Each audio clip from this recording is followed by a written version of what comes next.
मित्रहो, आपल्या राज्यातल्या शाळा या शिक्षणासाठी आहेत की पालकांची लूट करून कमाई करण्याचा धंदा आहे? साहजिकच असा प्रश्न बहुतेक सगळ्याच घरात सगळ्याच पालकांना पडलेला असतो. वाजवी फी तर असतेच हो, परवडत नाही पालकांना, पण तेवढ्यावर सुद्धा यांचं भागत नाही, यांची भूक तेवढ्यावर थांबत नाही.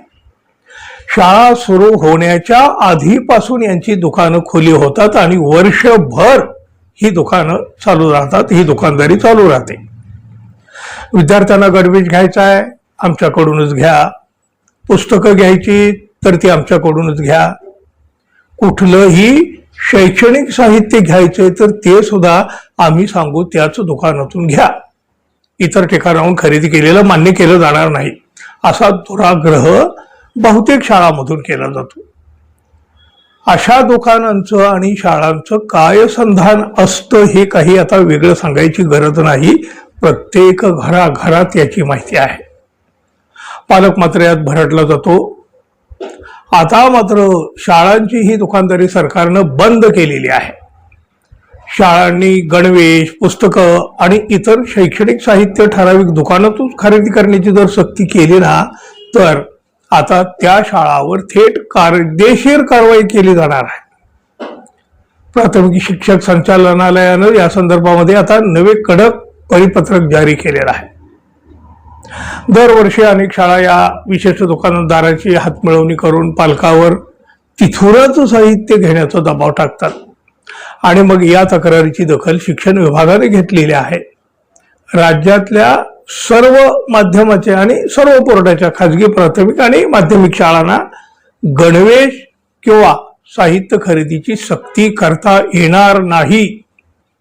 पालकांना खरेदीचं स्वातंत्र्य देण्यात आलेलं आहे. अनेक शाळा भरमसाठ किमतीची खाजगी प्रकाशनाची पुस्तकं विकत घेण्यास भाग पाडतात. आता केवळ NCERT, SCERT बालभारती किंवा संबंधित बोर्डानं प्रमाणित केलेली पुस्तकेच वापरण्याचे आदेश दिलेले आहेत.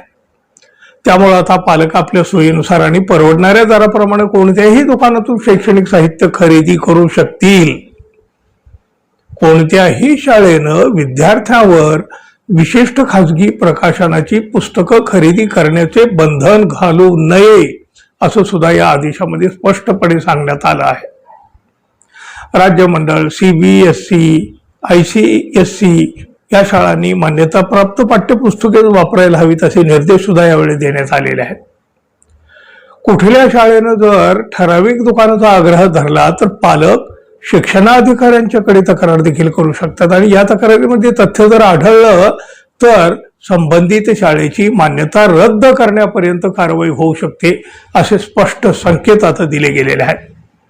आणि हा नियम काही केवळ राज्य मंडळापुरता मर्यादित नाही, CBSE आणि ICSE बोर्डाच्या शाळांना सुद्धा लागू आहे.